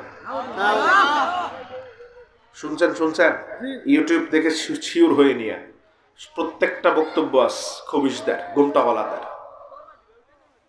আল্লাহ নাকি নিজের মেয়েকেও চিনবেন। অথচ হাদিস কি বলে দেখেন, 3 ভাগের 1 ভাগ উম্মত জান্নাতে গেছে কি যায় নাই? বাকি আর কয় ভাগ? এই 2 ভাগের 1 কে নবী ছেড়ে যাবেন না। কিয়ামতের ময়দানে আল্লাহর হাবিব আনাসকে বলেন, আমি অবশ্যই করব সেই সুপারিশ, যে সুপারিশের ব্যাপারে নবী বুখারীর হাদিসে বলেছেন, সব নবী আল্লাহর কাছে একটা বড় দোয়া করে ফেলেছে, আল্লাহ সুযোগ দিয়েছেন, আমারও সুযোগ দিলেন, আমি করি নাই, রেখে দিস। সাহাবায়ে কেরাম বলেন, ইয়া রাসূলুল্লাহ কবে করবেন? নবীজি বলেন, সবারটা শেষ, আমারটাই শুধু বাকি আছে। সাহাবায়ে কেরাম বলেন, কবে করবেন? নবীজি বলেন, হাসরের ময়দানে আমার উম্মত যখন আটকা পড়ে যাবে, দোয়াটা সুপারিশের মাধ্যমে তাদেরকে জান্নাতে নেওয়াবো। আমারটা রেখে দিছি, আমি করি নাই, বুখারীর বর্ণনা। এটার নামই সুপারিশ। এটার নাম কি? শাফাআত। সুপারিশ করে জান্নাতে নিব। আরেকটা বর্ণনা, জিবরিল আমিন একদিন আল্লাহর হাবিবের কাছে আসলেন দুইটা নিয়ামত নিয়ে। কয়টা? একটা নিয়ামত হচ্ছে অর্ধেক উম্মত সহ আপনি জান্নাতে চলে যাবেন। ছোট না বড়? নিয়ামতটা ছোট না বড়? অর্ধেক উম্মত সহ জান্নাত। আরেকটা নিয়ামত হচ্ছে সুপারিশের অধিকার পাবেন। রাসূল বলেন, আমি অর্ধেক উম্মত সহ জান্নাতেরটা নেই নাই, সুপারিশের অধিকারটা নিলাম। একজন সাহাবী বলেন, ইয়া রাসূলুল্লাহ, অর্ধেক উম্মত সহ জান্নাত অনেক বড় নিয়ামত, কেন নেন নাই? আল্লাহর হাবিব সাল্লাল্লাহু আলাইহি সাল্লাম বলেন, এটা তো মাত্র অর্ধেকের ব্যাপার। আমি জানি আমার সুপারিশ কত বড় হবে। আমার সুপারিশের মাধ্যমে আমার সব উম্মতকে জান্নাতে নিতে পারবো। এজন্য অর্ধেক না নিয়ে পুরাটাই নিছি। সুবহানাল্লাহ কোন? সুপারিশ আছে না নাই? যারা বলবে নাই, তাদের সাথে ইসলাম মুসলমানের সম্পর্ক, তাদের সাথে কোরআন হাদিসের সম্পর্ক, সম্পর্ক ইসরায়েলের সাথে, ঠিক কিনা বলেন? আমাদের সাথে না। কার সাথে? আর আমাদের চিরশত্রু ভারতের রয়ের সাথে। ইতিহাস পড়ে দেখেন, এদের আবিষ্কার ভারত থেকে। এরা আমাদের প্রোডাক্ট না, ভারতের প্রোডাক্ট, ঠিক কিনা? অতএব ভারতের শুধু পণ্য নয়, ভারতের আবিষ্কার করা আহলে হাদিসকে বয়কট করলাম। পণ্য বয়কট, ওদের তৈরি সংগঠনও বয়কট। এরা আমাদের ভালোর জন্য আসে নাই, আসছেই মারামারি করে আমাদের লোকদেরকে হত্যা করাতে, ঠিক কিনা বলেন? এলাকায় এলাকায় ফিতনা ছড়াতে। অতএব এদের ফাঁদে পা দেওয়া যাবে না। দেখছেন সিলেটে কুদরতুল্লাহ মসজিদে এসে বাংলা খুতবা শুরু করছে। দেখেন, যেটা বাপার জন্ম শোনেন না, এটা এসে সমাজে বাস্তবায়ন করতে চায়। এরা নিরেট ইবলিসের অনুসারী, ঠিক কিনা বলেন? আর না হয় সারা দেশে আরবি খুতবা চলছে, তোর সমস্যাটা কোথায়? আসা বাংলা খুতবা ফিতনা শুরু করে দিলে। কিন্তু পরের সপ্তাহ থেকে আবার কুদরতুল্লাহ মসজিদ থেকে বলছে, সিলেটের মাটিতে এরকম অপবিত্র কাজ হতে দেওয়া হবে না। ফিতনাটা করলি কেন? জানো সে তো টিকবি না, ঠিক কিনা বলেন? আমরা ইমানদাররা ঘুমিয়ে থাকি তো ইমানের দুর্বলতার কারণে। বাংলাদেশের হানাফি ইমানদাররা জাগলে আহলে হাদিসদের জায়গায় বাংলায় হবে না। সকল মাসলাক, কওমি হোক, আলিয়া হোক, ফুলতলি দরবার থেকে শুরু করে সব দরবার এদের বিরুদ্ধে এক হতে হবে, ঠিক কিনা বলেন? এদের প্রশ্নে আমরা অনক্কে থাকবো না। এরা ভয়ঙ্কর, শুধু ভয়ঙ্কর না, মারাত্মক ভয়ঙ্কর। আনাস ইবনে মালিক রাসূলুল্লাহ সাল্লাল্লাহু আলাইহি সাল্লামকে বলেন, ইয়া রাসূলুল্লাহ, বিশাল এই ময়দান, দুনিয়ার সবাইকে আল্লাহ একত্রিত করবেন শুরু থেকে শেষ পর্যন্ত। ভিড়ের মধ্যে আমি কোথায় আপনারে খুঁজে পাবো একটু বলে দেন। নবীজি তিনটা জায়গার কথা বললেন। কয়টা? আল্লাহর হাবিব তিনটা জায়গার বর্ণনা দেন। নবীজি প্রথম বলেন, ফাতলুবনি ইনদাস সিরাত, সবচেয়ে কঠিন জায়গার নাম ফুলসিরাত। কি নাম? হাশরের ময়দানে এত কঠিন আর কোন জায়গা নাই, সবচেয়ে কঠিন জায়গার নাম ফুলসিরাত। মানে কি? ব্রিজ। কি ব্রিজটা হবে? কার, কিসের উপর? জিসরুন আলান নার, জাহান্নামের উপর আল্লাহ একটা ব্রিজ বানাবেন। বুখারী। কিসের উপর? নিচে কি? সূক্ষ্ম, তীক্ষ্ণ, ধারালো, আরো অনেক অনেক অনেক। পার হলে জান্নাত, নিচে পড়লে, বুঝছেন তো এবার কি কঠিন? সবচেয়ে কঠিন জায়গা। রাসূলুল্লাহ সাল্লাল্লাহু আলাইহি ওয়াসাল্লাম বলেন, ও সাহাবী বা আমার যারা আছে 2 ভাগ, 3 ভাগের 1 ভাগ তো চলে গেছে, আর 2 ভাগ, এদেরকে তো আল্লাহ ফুলসিরাত পার করতে নিবেন, ঠিক কি না? রাসূলুল্লাহ সাল্লাল্লাহু আলাইহি ওয়াসাল্লাম বলেন, ফুলসিরাত পার করতে গিয়ে পোলের গোড়ায় গিয়ে দেখবে আমি নবী হাজির, আর কেউ নাই, আমি আছি। 2 হাত এভাবে আল্লাহর দিকে উত্তোলন করে রাখবো। অন্য বর্ণনায় নবীজি কাইফিয়ত বর্ণনা করে দিলেন কিভাবে থাকবো। আল্লাহর হাবিব বলেন, এভাবে 2টা হাত আল্লাহর দিকে উত্তোলন করে রাখবো। ফুলসিরাত পার হতে গিয়ে প্রথম ভাগ উম্মত, যাদের আমল কিছুটা পার হতে গিয়ে পড়ে যেতে লাগবে আর আঁকড়ে ধরবে, এইভাবে সূক্ষ্ম, তীক্ষ্ণ, ধারালো, ঝাঁঝরা হয়ে যাবে তাদের হাত সহ বুক। আমি রাসূল এই কষ্ট সহ্য করতে পারবো না। আল্লাহরে বলবো, আল্লাহ আর তো সহ্য হয় না, এই দলকে আপনি জান্নাতে দিয়ে দেন। আমার সুপারিশের কারণে বিজলির ন্যায় পার হয়ে যাবে। এবার 2 নম্বর, আরো কম আমল যাদের, তাদের দেখবো হাত দিয়ে মাত্র ঝুলে আসে, পড়ে যায় ভাব, আর সহ্য করতে পারবো না। আল্লাহর দরবারে হাতটা তুলে বলবো, এদেরকে পার করেন। আমার কথার পরে 20 দিন নাই পার হয়ে জান্নাতে চলে যাবে। এইরকম করে একদল উম্মতকে আমি নবী ফুলছারাতের গোড়ার থেকে পার করে জান্নাতে নিব। নবী আছে না নাই?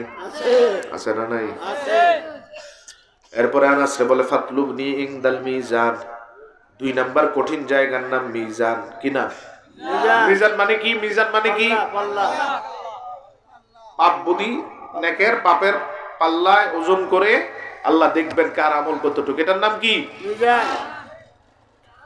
আল্লাহর হাবিব সাল্লাল্লাহু আলাইহি ওয়াসাল্লাম বলেন মিজানের পাল্লায় তোমাদের পাল্লার কাছে তোমাদেরকে আমল পরিমাপ করার জন্য নিয়ে যাওয়ার পরে দেখবা মিজানের ডান পাশে আমি দাঁড়ানো, আর কেউ নাই, কোন নবী নাই।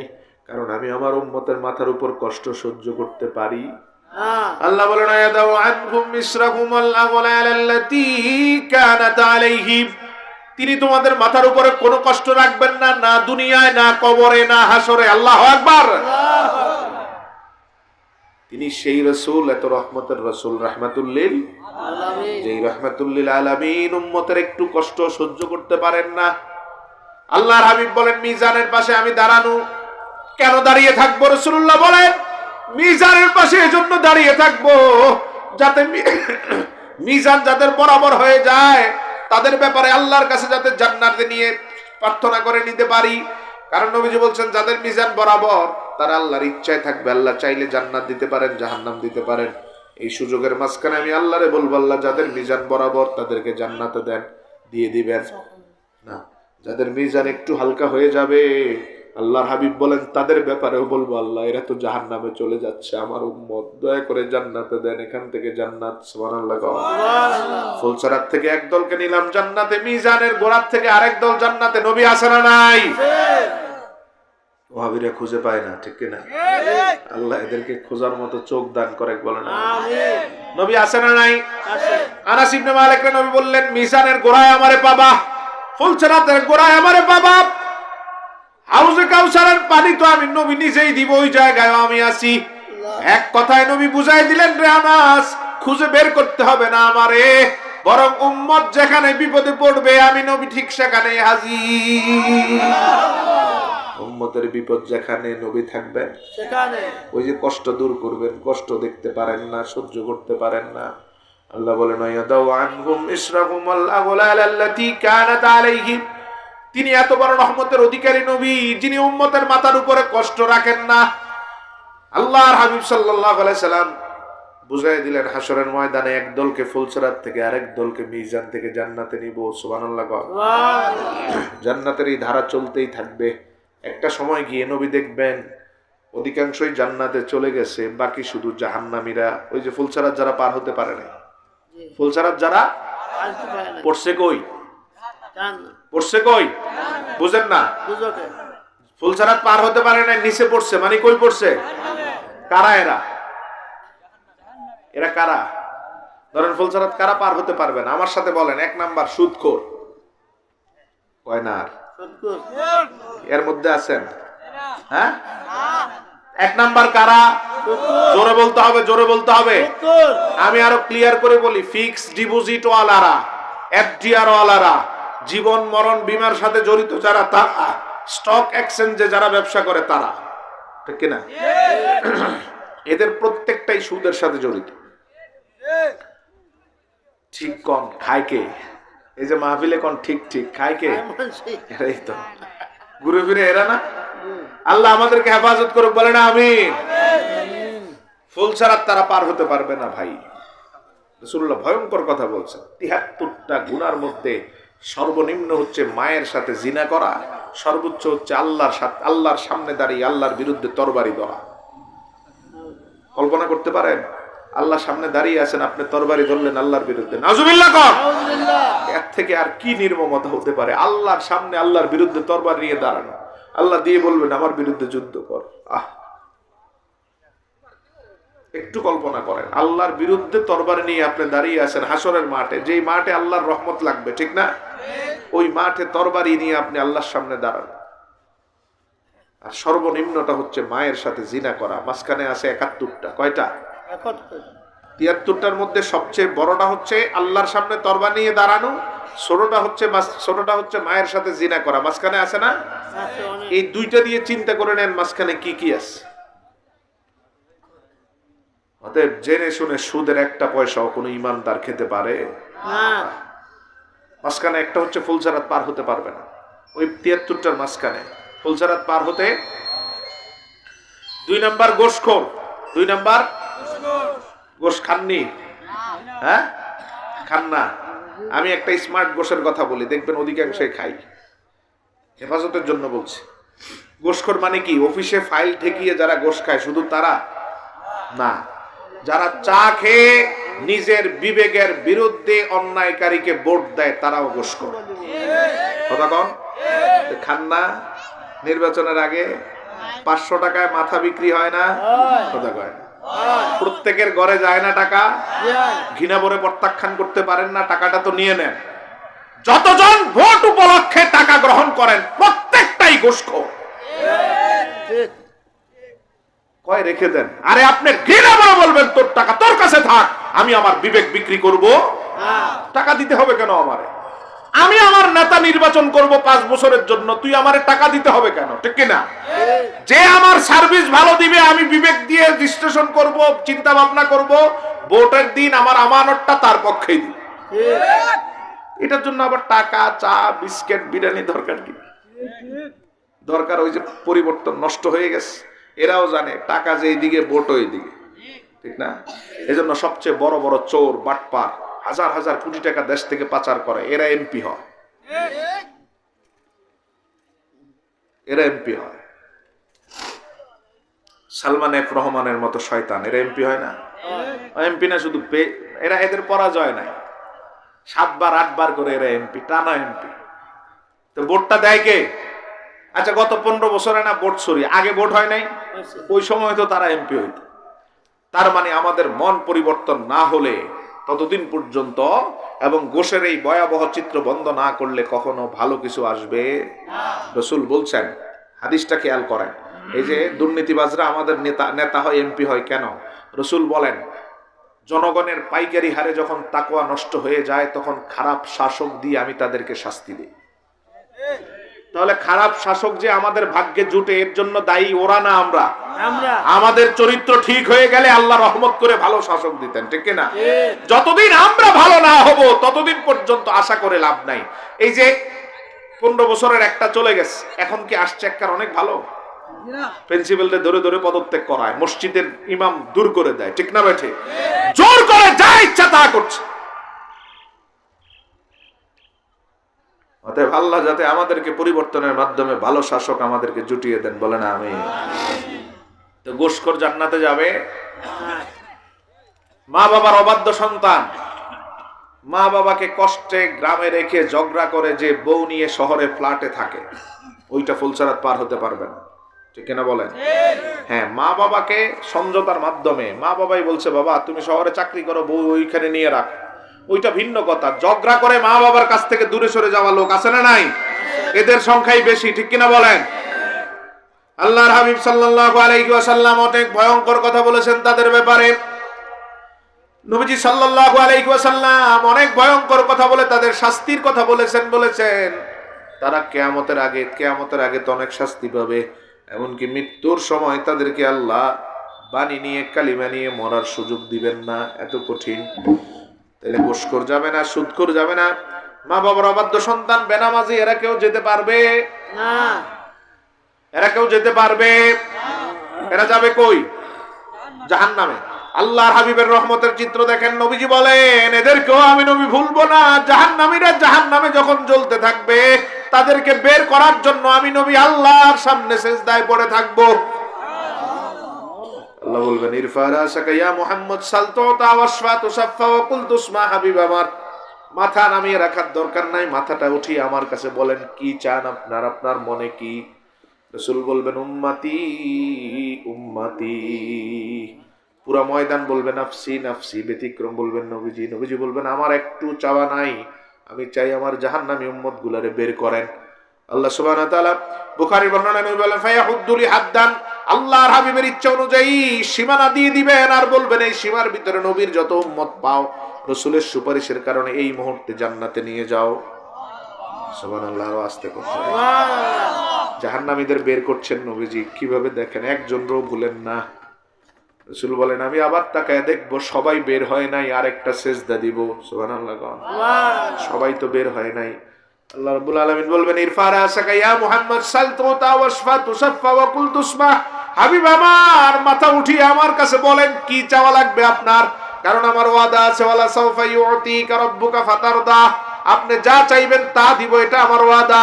নবীজি মাথা উত্তোলন করে আবার বলবেন উম্মতি উম্মতি, আল্লাহ আমার জাহান্নামী উম্মত কষ্ট পায়, এদের কষ্ট আমি অনুভব করি, বের করেন। আরেকটা সীমানা দিয়ে বলবেন বের করো, আরেক দল উম্মতকে বের করবেন। নবী দেখবেন দাগি দাগি আসামি বের হতে পারে নাই, এদেরকে বের করার জন্য আমার রাসূল আরেকটা সেজদা দিবেন। সুবহানাল্লাহ। এবার কয় নাম্বারটা হলো? 3 নাম্বার। 4 আসছিল থেকে মিয়া, এবার কয়টা হলো? 3।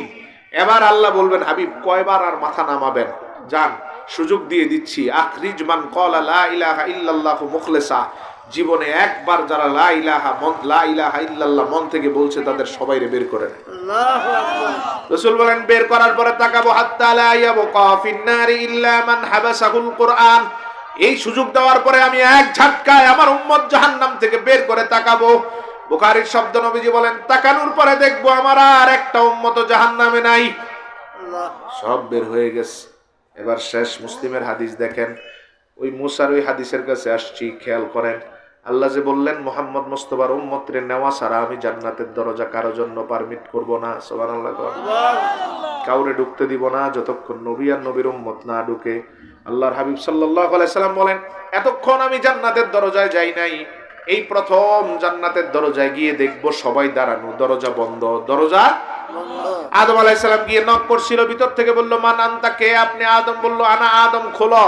ফেরেশতা কয় খোলার অনুমতি নাই।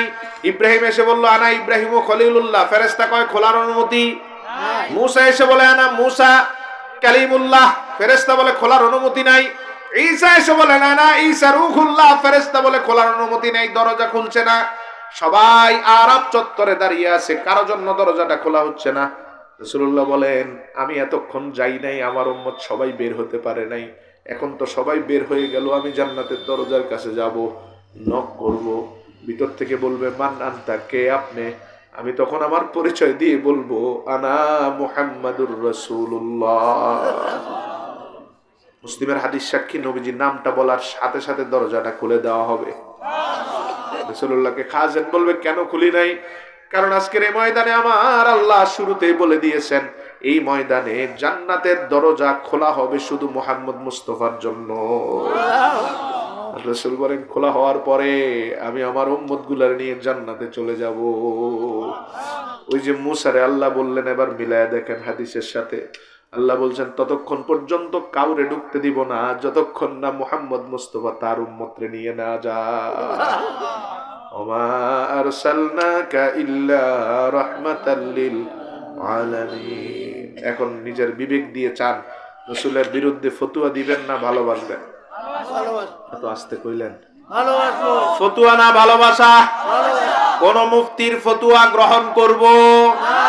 যেই মুফতিগুলো রাসূলের শান কমানোর ফতোয়া দেয় এদের ফতোয়া আমরা বৃদ্ধাঙ্গুলি দেখাই, ঠিক কিনা বলেন? মিলাদের বিরুদ্ধে তোমরা যারা ফতোয়া দাও তোমাদের ফতোয়াকে পায়ের নিচে রাখে। এটা ফতোয়া না, এটা নষ্টামি, ভণ্ডামি। রাসূলের সালামের বিরুদ্ধে তোমরা যারা ফতোয়া দাও তোমাদের ফতোয়ারে বৃদ্ধাঙ্গুলি দেখায়। তোমার ফতোয়া লাখবার লাথি মারি, কিন্তু রাসূলের ভালোবাসা কমাতে পারবো না। আল্লাহ বুঝার তৌফিক দান করুক, বলেন আমিন। ওয়া আখির দাওয়ানা আলহামদুলিল্লাহি রাব্বিল আলামিন। আস্তাগফিরুল্লাহ রাব্বি মিন কুল্লি যামবি ওয়া আতুবু ইলাইহি। লা হাওলা ওয়া লা কুওয়াতা ইল্লা বিল্লাহিল আলিয়্যিল আযীম। আর ভাই এই মাদ্রাসার জায়গাটার একটু বড় করার জন্য পুরো গ্রামবাসী মিলে ইনশাআল্লাহ চেষ্টা করেন, পারা যাবে না ইনশাআল্লাহ? ইনশাআল্লাহ। এটা আস্তে আস্তে পরিধি বাড়ছে, অনেক বড় হবে, আল্লাহ দিবেন। আপনাদের নিয়ত যত খালেস থাকবে প্রতিষ্ঠানের পরিধি আল্লাহ তত বাড়ায় দেবেন। সংশ্লিষ্ট যারা আছেন এটাকে পরকালীন বড় একটা প্রজেক্ট করে নেন, যাতে একটা মাদ্রাসা দিয়ে এলাকার অনেক মানুষের জান্নাত নিশ্চিত হয়ে যায়। এমন করে সাজান মাদ্রাসাটাকে, এখান থেকে আমলি মুখলিস মুত্তাকি তাকওয়াদার ছাত্র বের হয় বেশি বেশি। এরা দোয়া করে যাতে এলাকার কবরের চিত্রটা পাল্টে দিতে পারে, বলেন ইনশাআল্লাহ। সবাই মিলে চাইলে এই মাদ্রাসাটার অনেক বড় মাদ্রাসা করতে পারেন। যেই মাদ্রাসার নাম সিলেটে সবাই নিবে, তখন গ্রামের নামটাও চলে আসবে অটোমেটিক, ঠিক না? ঐতিহ্য এমনিই বাড়ে, সবাই মিলে চেষ্টা করলে অসাধ্যকেও সাধন করা যায়। অতএব আল্লাহর কাছেও ভিক্ষা চাই, আল্লাহ যাতে এই মাদ্রাসার ফরিদি বাড়িয়ে দেন, বলেন আমিন। যারা খেদমত করেন তাদের ভিতরে আল্লাহ যাতে ইখলাসের মাত্রা আরো বৃদ্ধি করে দেন, আমিন। ছাত্র যারা, তাদেরকেও আল্লাহ যাতে আমলি তাকওয়াদার হিসেবে কবুল করেন, আমিন। আল্লাহুম্মা আমিন। ربنا ظلمنا أنفسنا وإن لم تغفر لنا وترحمنا لنكونن